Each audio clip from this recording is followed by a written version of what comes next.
Manachari Jaya Radha Madhava Kunja Vihari Jaya Radha Madhava Kunja Vihari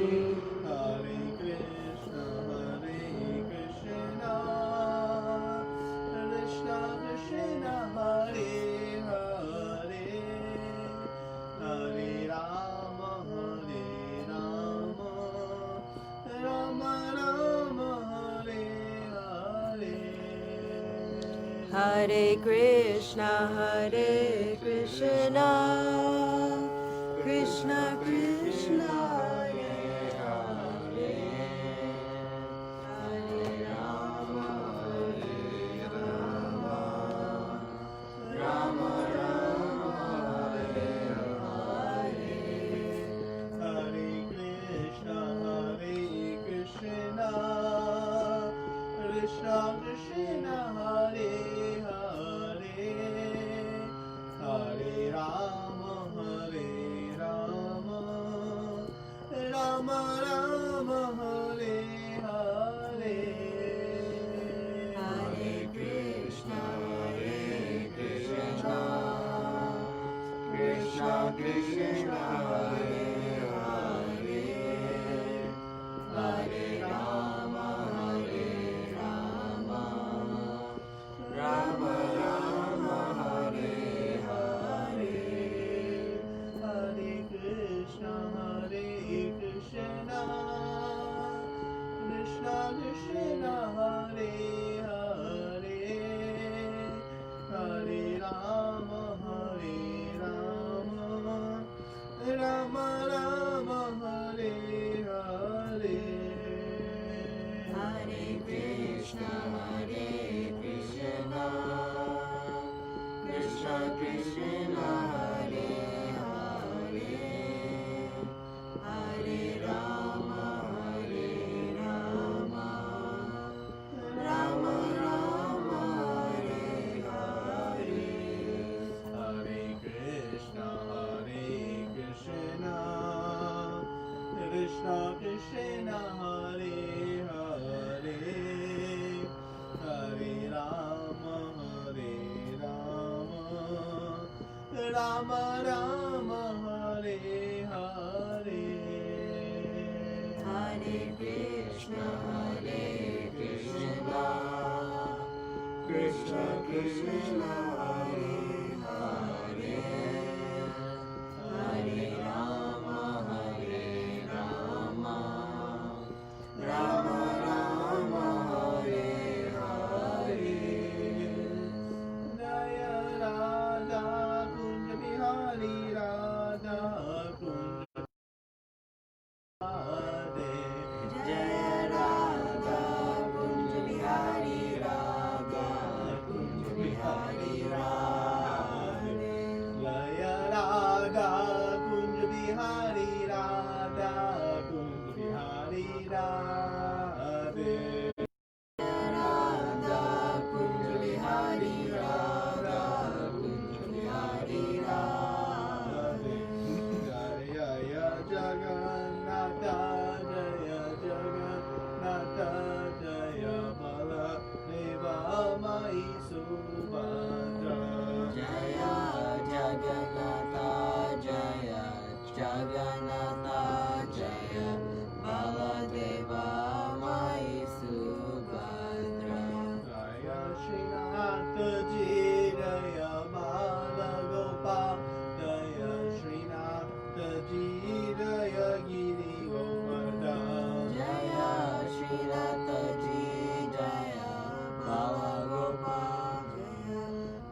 Om Namo Bhagavate Vasudevaya.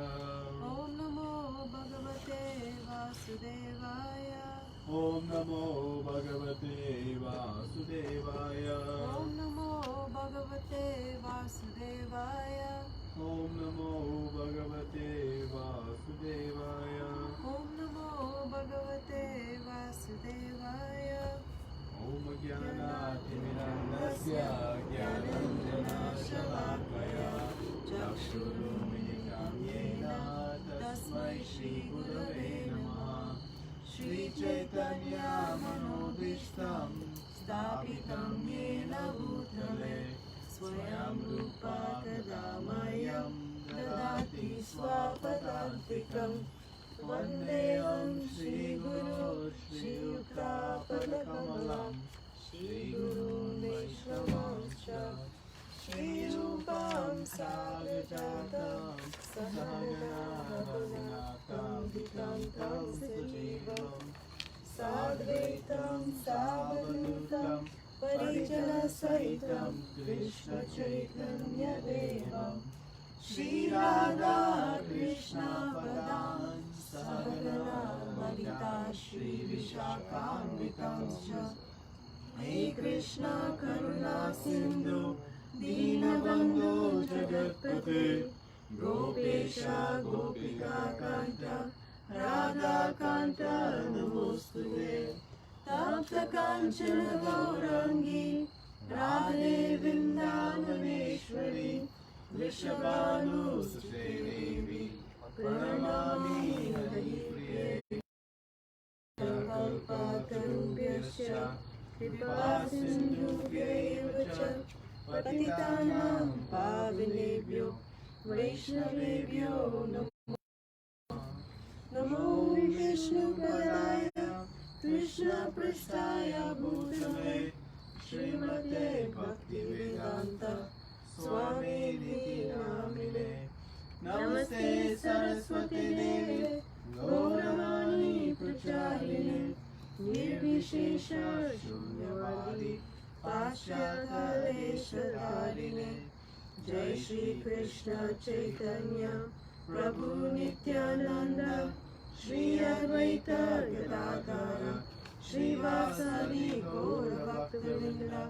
Hare Krishna Krishna Krishna Hare Hare Hare Rama Rama Rama Hare Hare.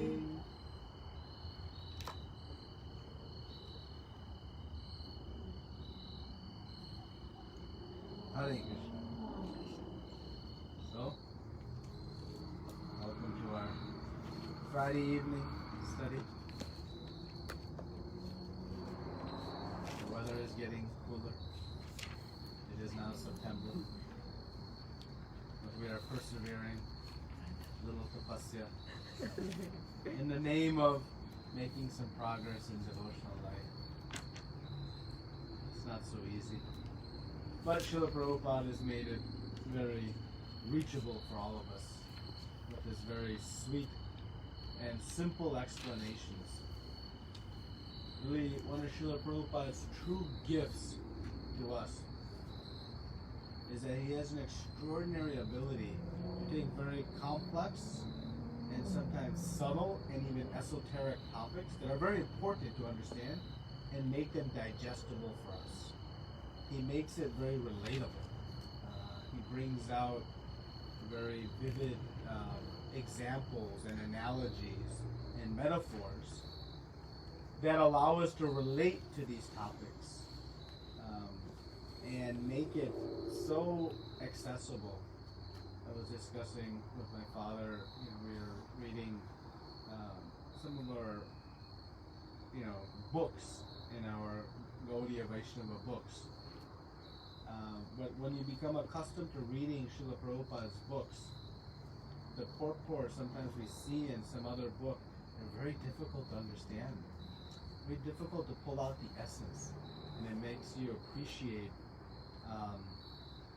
how perfect Srila Prabhupada has presented this. And sometimes we become, with frequency of reading Srila Prabhupada's books, we sometimes forget to appreciate how great they are. And in this section of Bhagavad Gita, particularly this chapter, it's very technical. It carries a lot of technical terms and topics, and sometimes in that, we can get lost. But again, Srila Prabhupada in his purports make these technical topics very accessible. And, this chapter has some longer purports. If we look at it, there's just some lengthy purports that try to explain some of these terms. So we'll read them. So we're reading this chapter 13, entitled Nature, the Enjoyer, and Consciousness. So I think we finished the first two verses last time. Is that right? We'll always remember. First two verses? 13.3. Right? Okay. So let's read 13.3. So I think this is a long purport, so maybe we'll read one or two paragraphs and then discuss, and then read a couple more paragraphs and discuss, just to keep it fresh with what Srila Prabhupada is saying while we discuss. If that's okay with everyone. So someone would like to start us off? Can I read the translation or? Yeah. O scion of Bharata, you should understand that I am also the knower in all bodies, and to understand this body and its knower is called knowledge. That is my opinion. Purport by Srila Prabhupada, Srila Prabhupada ki jai. While discussing the subject of the body and the knower of the body, the soul and the super soul, we shall find three different topics of studying the Lord, the living entity and matter. In every field of activities, in every body, there are two souls, the individual soul and the super soul. Because the super soul is the plenary expansion of the Supreme Personality of Godhead, Krishna, Krishna says, I am also the knower, but I am not the individual knower of the body. I am the super knower. I am present in every body as the Paramatma or super soul. Somebody else wants to? One who studies the subject matter of the field of activity and the knower of the field very minutely, in terms of his Bhagavad Gita, can attain to knowledge. The Lord says, I am the knower of the field of activities in every individual body. The individual may be the knower of his own body, but he is not in knowledge of other bodies. The Supreme Personality of Godhead, who is present as a super soul in all bodies, knows everything about all bodies. He knows all the different bodies of all the various species of life. A citizen may know everything about his patch of land, but the king knows not only the palace, but all the properties possessed by the individual citizens. Similarly, one may be the proprietor of the body individually, but the Supreme Lord is the proprietor of all bodies. The king is the original proprietor of the kingdom, and the citizen is a secondary proprietor. Similarly, the Supreme Lord is the supreme proprietor of all bodies. So let's pause here for a second. We'll just discuss these first couple paragraphs so that we can understand here. So if we remember, Arjuna asked Krishna to explain 6 terms, and he wanted to know about Prakriti, which is nature. He wanted to know about Purusha, which is the enjoyer. He wanted to know about Kshetra, the field, Kshetrajna, the knower of the field, this Jnanam, knowledge, and Jnaya, the object of knowledge. So these 6 terms Krishna is explaining. So in the second verse that we read last week, Krishna began to explain the body and the knower. And he said, this body, O son of Kunti, is called the field. And one who knows this body is called the knower of the field. So last week, we established that the body is compared to a field. Why is it compared to a field? It seems a little peculiar, maybe, at first blush. But why is the body compared to a field? So we can cultivate it. Cultivate it, yes. And what do we cultivate from a field? Fruits, food. Different, outcomes, right? What do we cultivate from this body? Outcomes. Different outcomes. It's a plane from which we can experience different things. So it's called a kshetra. But when the farmer walks out of his house or her house, they don't think, I am the field. They say, this is my field. Right? There's a distinction between the cultivator of the field and the field itself. There's a distinction. So Krishna is saying that one should know that there's a body and then there's a knower of the body. And who is that knower of the body that Krishna explained last week? Not this week yet. Who is the knower of the body? The jiva. The jiva. Right? So that I am spirit soul. So this takes us all the way back to chapter 2. Where Krishna has already explained the distinction between body and soul. But as we talked about last week, it's sometimes just it's difficult for us to feel that this body, I'm just a resident within this body. But just as it's very clear for the farmer to know I am not the field, one in knowledge knows that they are not this body. So very, again, a clear topic we've discussed. But now what does Krishna say in this verse? What does he add to what he said in the last verse?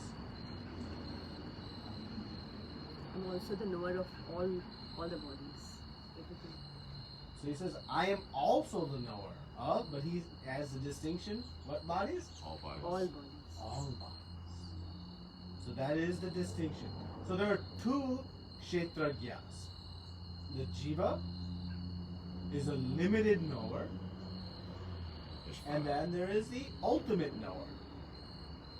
Right? So Prabhupada says in the beginning of this purport that there are 3 different topics that we should study. What are those 3 topics? The Lord, the entity, and matter. The Lord, the living entity, and matter. Now that seems relatively finite, right? 3 things? Really? You go on Google, how many things you can learn about? Unlimited. How big is Wikipedia? Right. Gigantic. Now they're like subsets of Wikipedia, right? Right? But this knowledge, so what Krishna says here is one who knows the body and the knower of the body, that's called knowledge. That's quite, 1, succinct, and 2, very profound. Because if we think about it, beyond the Lord, the living entity, and matter, what else is there? It encompasses all. It's everything, right? It's all encompassing. It's everything. So this knowledge is to understand the 3 in relationship. If I know matter, I understand matter. And I may be the best of scientists. But if I don't know the living entity or the Lord, will I have any success in my knowledge ultimately? Right? So, our conventional understanding of knowledge is on the platform of what?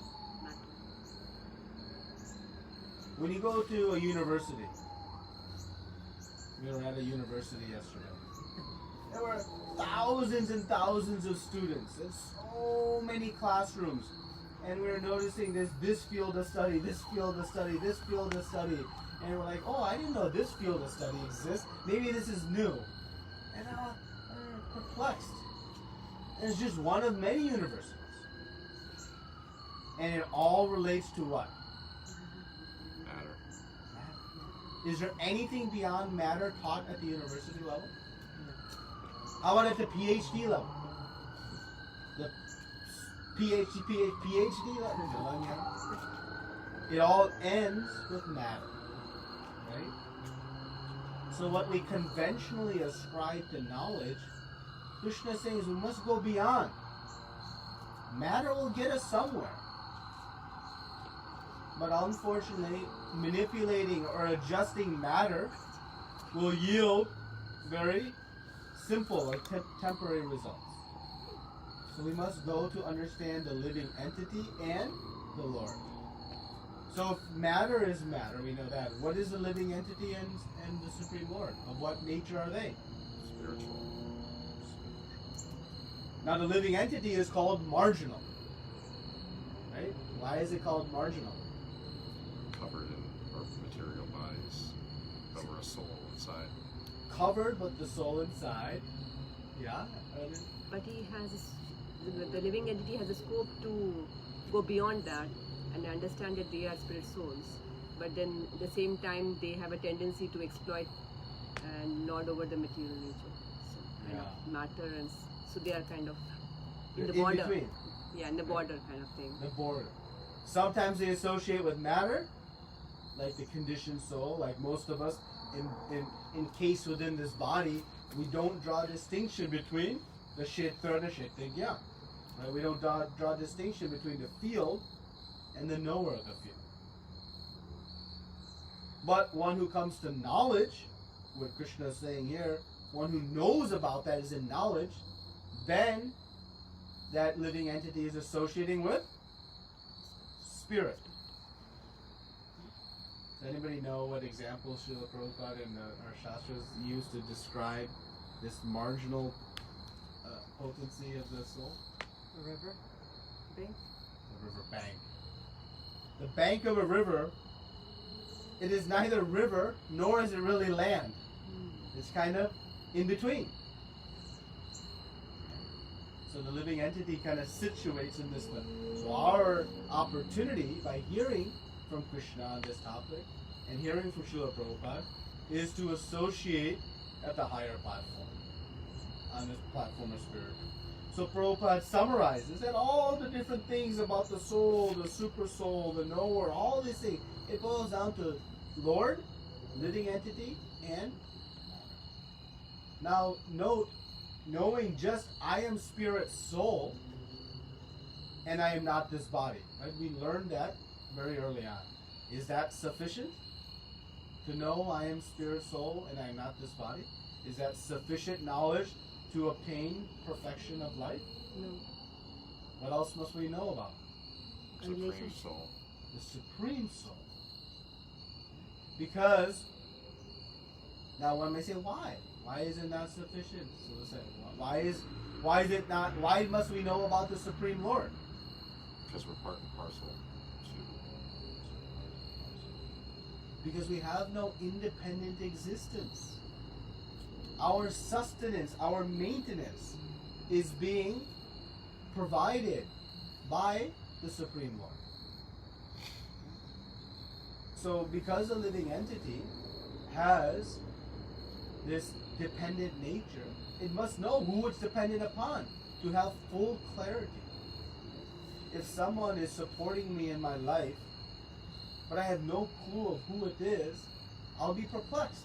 I'll be wondering, who is sending food every day? Who is sending clothing? Who is providing shelter every day? Naturally, in the material world, if someone was living in this way, they would search out those answers, would they not? Any sane person would search out, who is providing this? Well, who is providing all of us? It is the Supreme Lord. Right, so these three constitute knowledge. So we must understand these in totality, right? Okay, so now Prabhupada explains in the third paragraph we read about the difference between the soul and the super soul. So what is the difference between the soul and the super soul? Yeah. The soul is the individual Jiva, whereas the super soul is the Ishvara, which is the super soul, like in everything, everybody. Brahmatma is in all things. Yeah, okay, so the The super soul is present in all living entities. Every atom, Srila Prabhupada says, the super soul is present with it.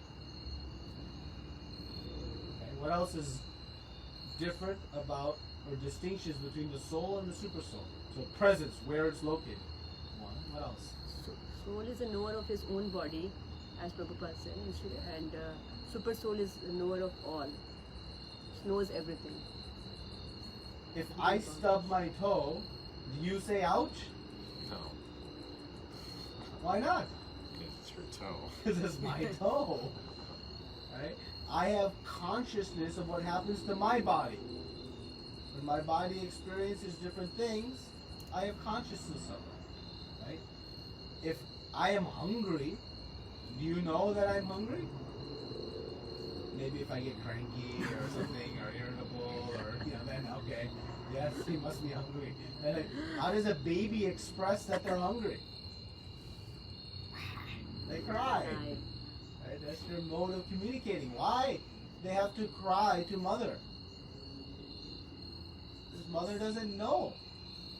Right? Now, when we are hungry, does the super soul know?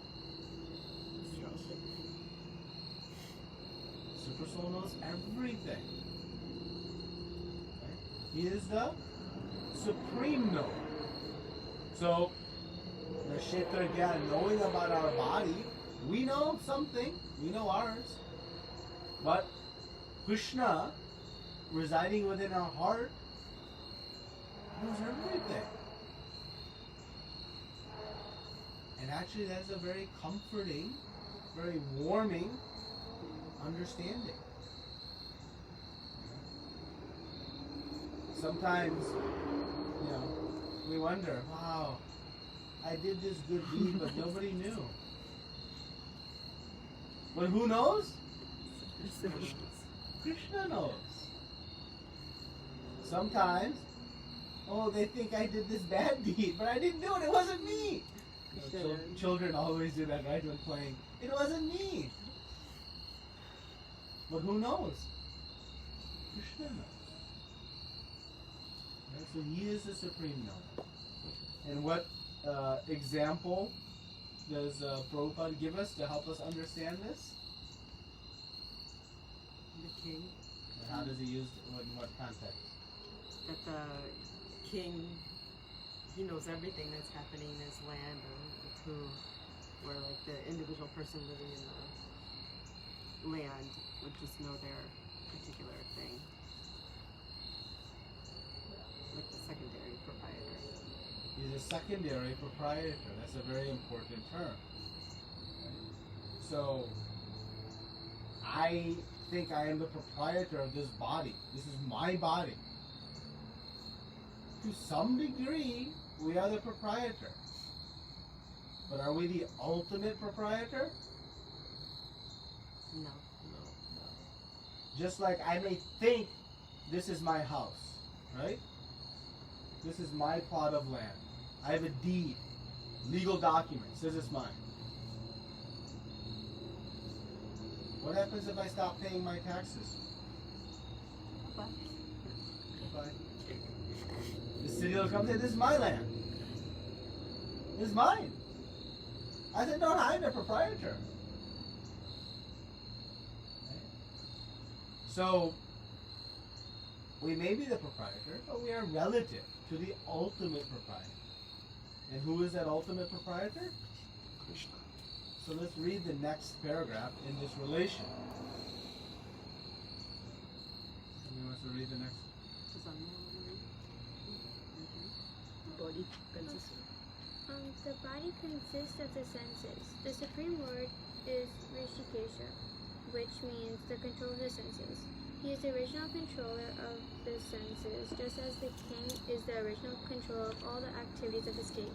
The citizens are secondary controllers. The Lord says, I am also the knower.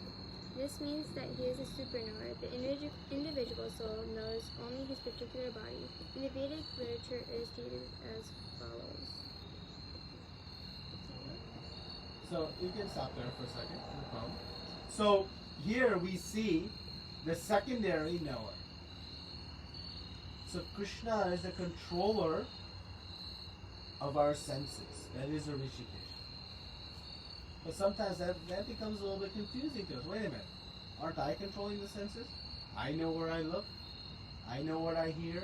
I know what I taste. So am I not the controller of the senses?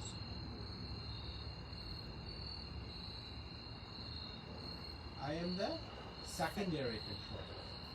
Just like the citizen in the kingdom, he may be given a plot of land. So they can control what types of crops are cultivated on this land, how the land is used. But are they the absolute controller of that piece of land? They're given the land for a certain purpose. So similarly, we are given this body and we have the opportunity to utilize it. But ultimately, we are under the control of Krishna. Just like our senses. If I want to see something, do I really have full control of my sight?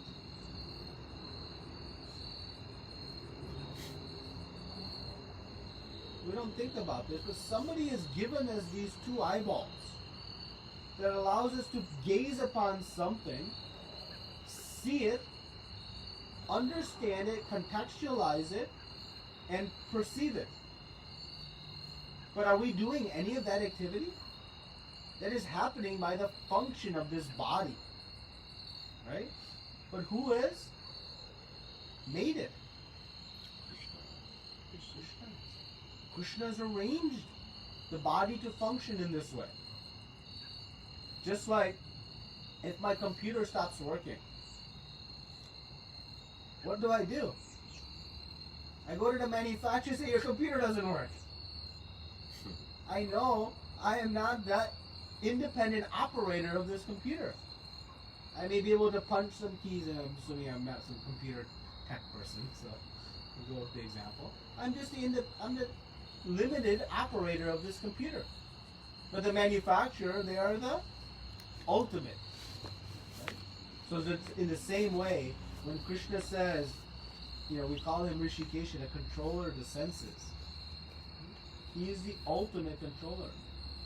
If he sanctions our sight to be able to see, it will happen.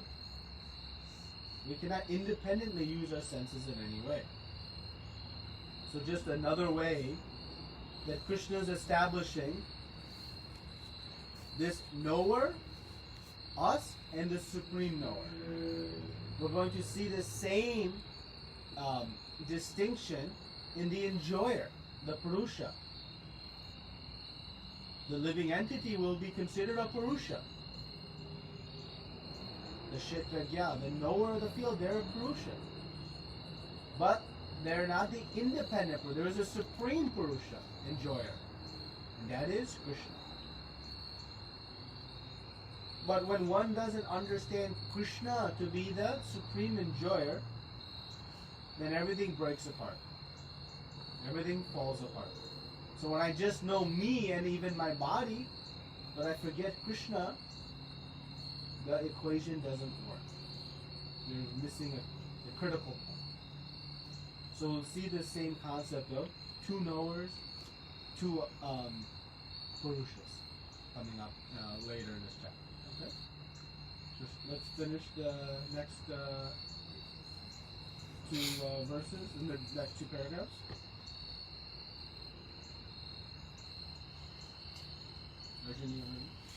The body is called Kshetra, and within it dwells the owner of the body, and the Supreme Lord, who knows both the body and the owner of the body. Therefore, he is called the knower of all fields. The distinction between the fields of activities, the knower activities, and the supreme knower of activities is described as follows. Perfect knowledge of the constitution of the body, the constitution of the individual soul, and the constitution of the supreme soul is known in terms of Vedic literature as jnana. That is the opinion of Krishna.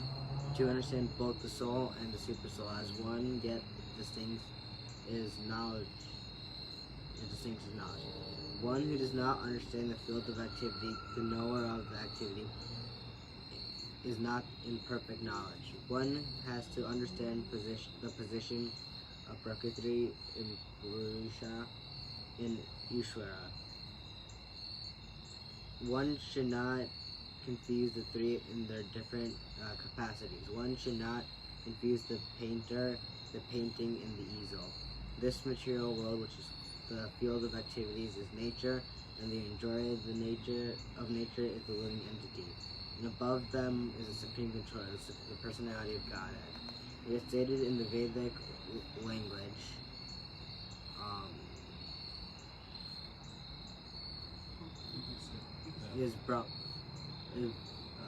There are three Brahman conceptions. Prakriti is the Brahman field of activities, and the Jiva is also Brahma, and is trying to control material nature.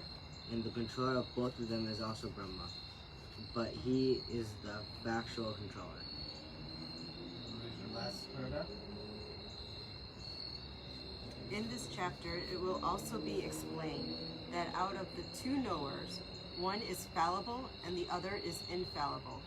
One is superior and the other is subordinate. One who understands the two knowers of the field to be one and the same contradicts the Supreme Personality of Godhead, who states here very clearly, I am the knower of the field of activity. One who misunderstands a rope to be a serpent is not in knowledge. There are different kinds of bodies, and there are different owners of the bodies. Because each individual soul has his individual capacity for lording it over material nature, there are different bodies. But the Supreme also is present in them as the controller. The word cha is significant, for it indicates the total number of bodies. That is the opinion of Srila Baladev Vidyabhushan. Krishna is the super soul present in each and every body apart from the individual soul. And Krishna explicitly says here that real knowledge is to know that the super soul is the controller of both the field of activities and the finite enjoyer. Again, Prabhupada makes this so simple for us, right? So knowledge, again, it goes back to knowing the Lord, the living entity, and matter. Right? And here we see that it's dangerous when we don't have knowledge. And what is the danger? What analogy do we see that Prabhupada gives us? Rope and serpent. How is that dangerous?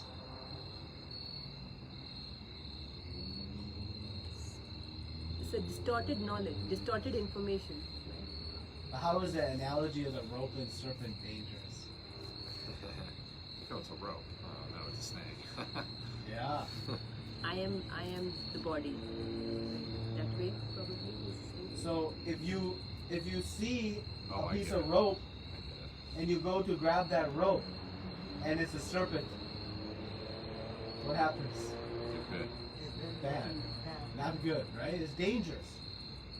I remember my mother was telling me once, she grew up in Africa, and she had come down from some attic, and she'd come down and she'd seen what she thought was a rope, and then when she went closer, she saw it moving and she ran.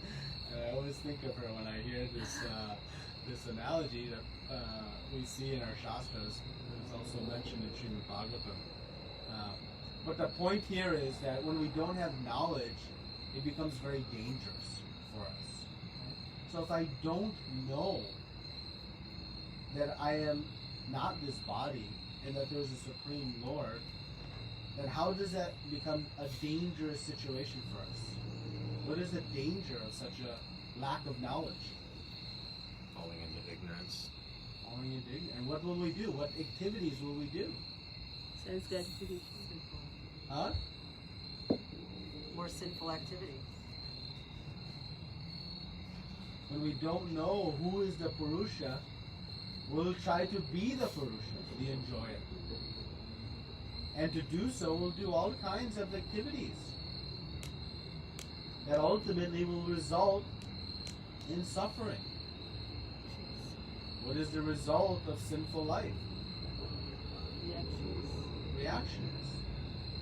Not knowing what is good and what is bad for me leads to suffering. So we see that this knowledge becomes the critical point for us to be able to not mistake a rope for a serpent, not encounter a very dangerous situation. So this is the understanding. So we said that there were some distinctions of the super soul. The super soul is present everywhere, and it is all-knowing. One more difference is presented here by Srila Prabhupada as a difference between the soul and the super soul. What is that? One more distinction Prabhupada adds. Fallible and infallible. Yes. Which is fallible? Or Jiva. jiva. Say it. To err is? Human. Human. We all make mistakes, right? But Krishna is infallible. He is perfect. And so that is another distinction. We'll see more coming up later in this chapter. But this gives us an overview. So now we have a good foundation to progress in the coming verses, understanding the different knowers, the field, and this what constitutes knowledge. So now Krishna is going to continue and expand upon these themes in the coming verses. Okay? So any questions or comments for today's discussion, or anything else related?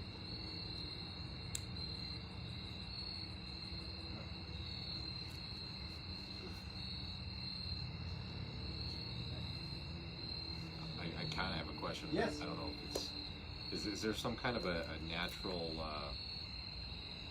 sort of like means of atonement between the jiva, their karma, and Ishvara if they're not in knowledge of the difference between what we discussed in this chapter? Like for any other person in the world who may not know Krishna or have that, idea in their mind or know that sort of knowledge, that, what is the natural process of that sort of unification of the jiva to the super soul? Yeah, it's a nice question because... Like almost like in nature, is it a natural occurrence or is it literally only a cultivation? And is that a direct result of the modes of nature, and... Yep. So it's an important question, and it's a mode out of compassion because, the natural wonder is, wow, what happens if someone doesn't know this? This Right. leads to a very dangerous situation. Because, you think about it in terms of the supreme super soul as controller of the universe, Yeah. but without any kind of conscious minds throughout space, What everything just kind of runs into each other and kind of swirls around in chaos. So Yeah. how does, And so a few things to unpack there. The first is that when we say the super soul is the controller, what we understand is that we are still exercising our free will to desire different activities. So the super soul does not control us like robots. When the machine operator is controlling a robot moves exactly according to the will of the operator. Right? There's no separation if it's properly programmed. Right? There's no separation. But when we say Krishna is the supreme controller, he's not like the machine operator. He is hearing all of our desires. And based upon those desires, arranging the facilities for different activities to occur. So his presence in all of our bodies serves to understand what is it that we desire. And according to our desire and our qualification, Krishna arranges in nature for things to occur. So while we on the one hand, we are not the independent doer of anything. On the other hand, Krishna is not accountable for our misbehaviors, because it is our desire that instigates action. So we know I am responsible because it starts from my action. But I also know it occurs by the arrangement of the world. So now, to your first part of your question, how does one atone for their activities if one doesn't know this? Well, one, now I'm going to address your third part and then come back to the first part. One cannot, by any material means, understand something transcendental. This is a spiritual topic. Spiritual topics cannot be understood by any material means. So I can study nature and the material world around me to the end, yet it will not bring me to the most basic understanding of spiritual life. So what to do with spiritual topics? This knowledge must be received from a descending mode. It cannot be acquired through our own analysis, because this material intelligence, even if it's so powerful, it can only take me up to matter. To go beyond matter, I have no means of my own to do so. So now what to do? Well, Krishna is sitting in our heart as Paramatma. Thus he is called Chaitya Guru. When the jiva has a desire to know, has a desire to understand, then the Guru, sitting in the heart of Super Soul, begins to direct and speak to the jiva. And ultimately, bring the jiva to the path of the bona fide spiritual master, like Srila Prabhupada, acquire this knowledge, and begin to change actions to result to perfection of life.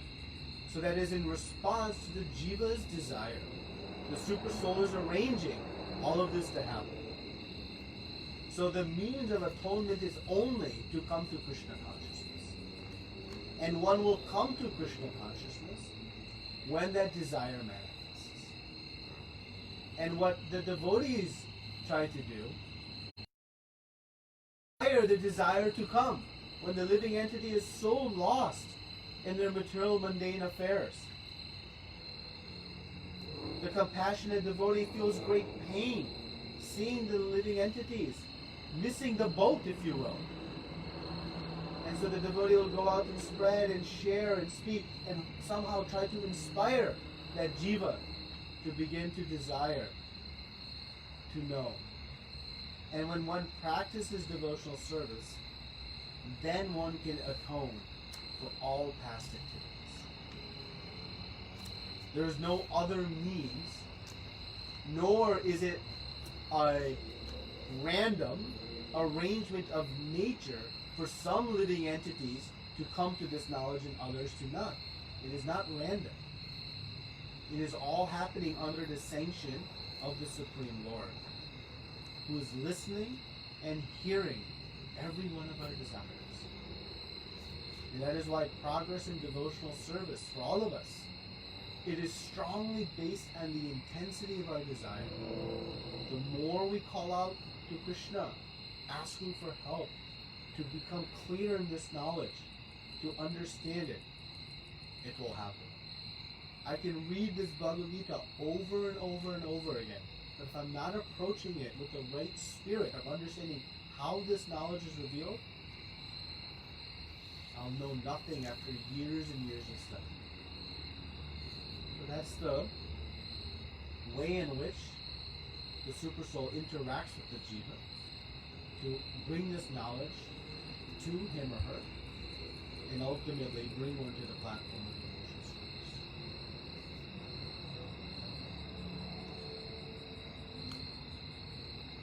Any other questions? Any follow-ups to that? So it's a very powerful statement that you made, that it's not by random that we have come over and approaching and doing what we are at this point of time. It's really a big fortune, it's a big mercy. Just by chance that we just went to run Bhakti Viksha and there we got inspired. Or It sometimes feels that way, it's right? like, it's almost, kind of sometimes you feel that, but just by chance that we Yeah. Come over. happen to, right? But it's so natural, but at the same time, it's the design of Lord, and And that's how he is the supreme knower, right? So by being the supreme knower, he can arrange anything.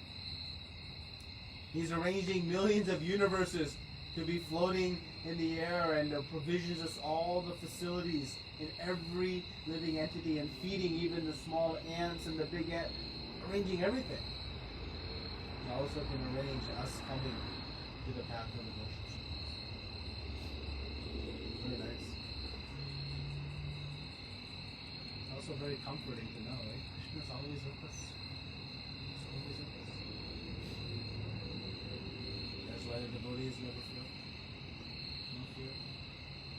and also that he's always there with us. So if we're doing anything wrong, so we should be knowing also that he's there, So like he's like an inspector there, in our heart too.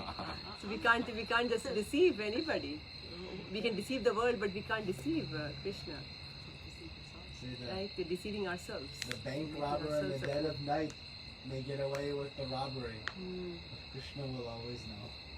So the same. He knows our good, bad. When they talk about people who try to merge with Brahman, what do they mean by that? What does that mean to try to do that? Is that like does that go into like an Advaitin sort of philosophy of formlessness? Yeah. You know what I'm trying to ask? Yeah, I do. So Prabhupada makes a comment here that one who doesn't know the constitution of the super soul, distinct yet one with the jiva, is misguided. So I can't find the exact statement, but he made a statement here. So what some philosophers will speak about, and there's two aspects of impersonal philosophy. One is not so dangerous, but is not. There's three levels of supreme understanding. One is understanding the impersonal feature of the Lord. That is like the first level of Paramatma understanding. The Brahman realization. The next level is to understand the super soul, Paramatma.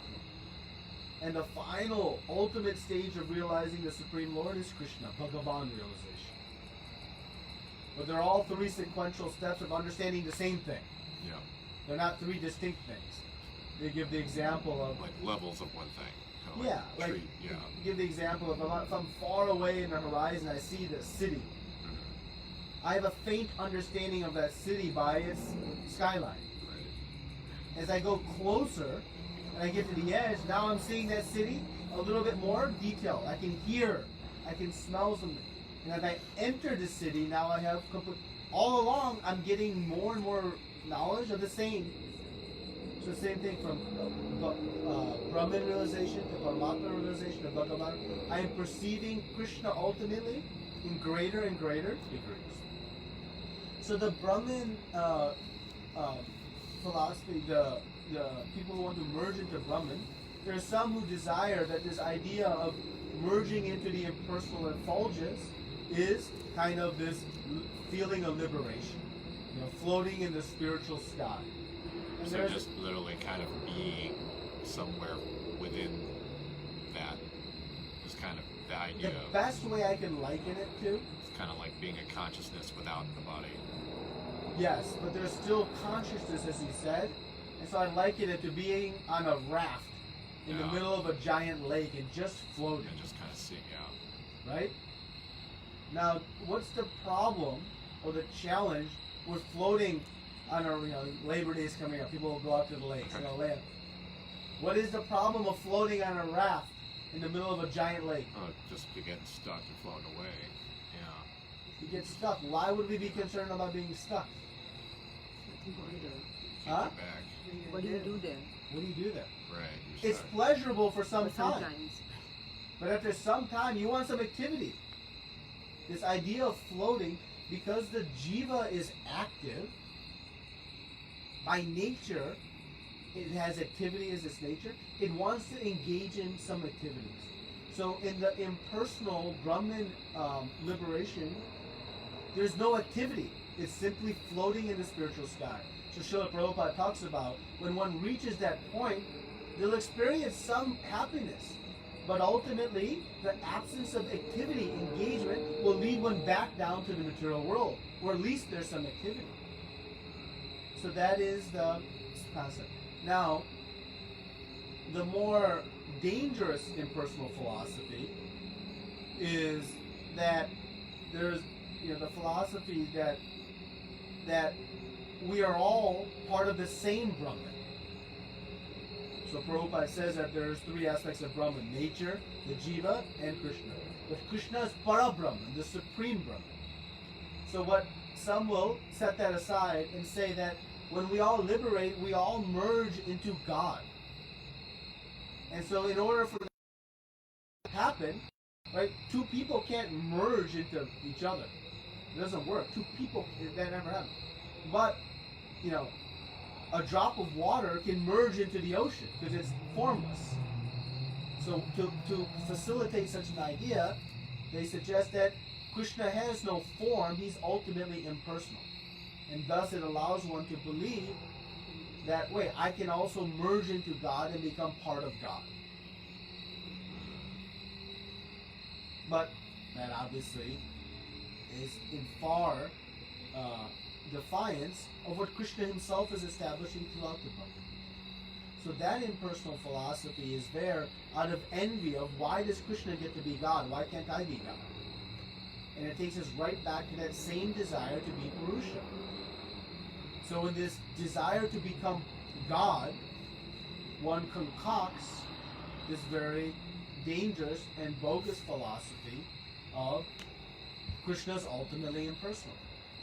And thus when I liberate, I can emerge into the Supreme. That's just a short synopsis, it's much more detailed, but that's what we hear about merging into Brahman. So there's a very intricate difference with the concept of thinking of the super soul as when it's referred to as the source from which all animates, all sustained by, and then all merges with after annihilation. The merging isn't that what you're talking of. The merging is either being reincarnated and transmigrating or going back to the ring of Gotcha. One remains their independent self. There's no merging. That's why Krishna says in the 12th verse of the 2nd chapter, never was there a time that I did not exist, nor you. Nor in the future shall either of us cease to be. So he even says in the future, we'll always remain independent living entities. Okay. So just as the fish swimming in a river, the river may merge into the ocean, but the fish, the aquatic, goes from the river into the ocean. It doesn't lose its individuality. So the living entity may go from one realm to the other, but it doesn't lose its individuality. It remains independent. So yes, the river may merge into the ocean, but the aquatic species of life do not. They retain their individuality. So we retain our individuality no matter where we are, material world or spiritual world. That's what goes into all those other questions I asked the other day, and I'll ask you another time about the interdimensions and things. But that's entirety, it's clear as day. Right? Krishna says so many different areas. He says, I am the supreme truth. He's going to say in chapter 15, I am Purushottama, the supreme person in chapter 11, right? This is my eternal form, by which not many know. So he's giving over and over again. But still, people aren't denying. Okay, one last quick question. The mosquitoes are biting. Yes. We know about Sukdev Goswami, how he was impersonal in the beginning, but with the mercy of Vyasadeva, he got to the aspect of devotional service. We know about the 4 Kumaras, right? The same thing, impersonal in the beginning, but with the fact of the aroma of the tulsi leaves, they are attracted to the lotus feet of Krishna. So I'm just thinking about the impersonalists who might be there in this material world. So isn't it a possibility that if they get in contact with a pure devotee, that things might change? But then why we say in Krishna consciousness that, when we hear Mahavadis, we should, but there might be like the pure devotees might be able to actually turn them over? So Yeah, we don't so- lose hope, kind of thing, on them. So when we speak about, Shukadeva Goswami and the Kumaras, their impersonalism was again at this Brahman realization platform. It wasn't in denial of Krishna as the Supreme Lord, it was in not understanding. Okay. So it's one thing to not have complete knowledge that there's a form of the Lord. There's another thing to deny the existence of the Lord. So now I hear it and I deny it. Right? So why the Mayavadi philosophy is so offensive is because they have taken all this knowledge, all this Shastra, and refuted it, contorted it, twisted it, right? And made it into something unpalatable. So that is a danger. Whereas if one only knows of Krishna as his impersonal feature, and through association can come to know the higher levels of knowledge, now one can progress to very beautiful places, right? So there's two different types, the progressive and one who is actually divine. But we know the pure devotee can even transform, and someone like Sarvabhauma Bhattacharya, Chaitanya Mahaprabhu, Yeah. listened 7 days Yeah. to all stuff, and made him a great acharya. Now, Prabhupada warns us that unless you are very potent in your knowledge in Shastra and very expert, Then you- be careful, because you can get dragged in, right? Just like if somebody is swimming in the ocean and they are drowning, unless you are an expert swimmer, you cannot jump in the ocean and save them. But if you are an expert swimmer, then of course you can go and try. But if you're not, you're both going to drown. Right?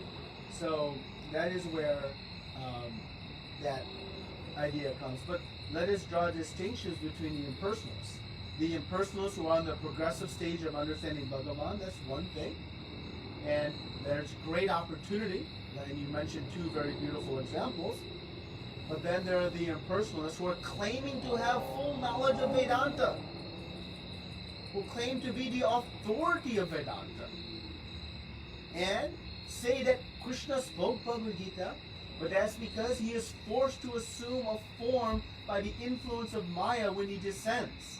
Now that is very offensive, and the consequence of those offenses is great.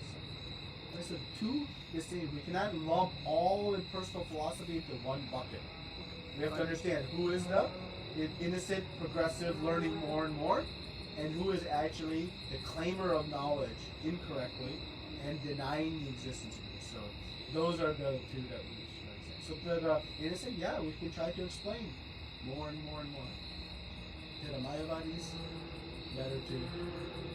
Thank you, Prabhuji. I mean, this distinction I did not know. So these are the two different categories of impersonalists. Yeah. I now understand. Yeah. Thank you, Prabhuji, so much. Yeah. Shall we chant? Too late? Yeah, report. Shri Prabhupada ki jai. Jai Koti Vaishnava.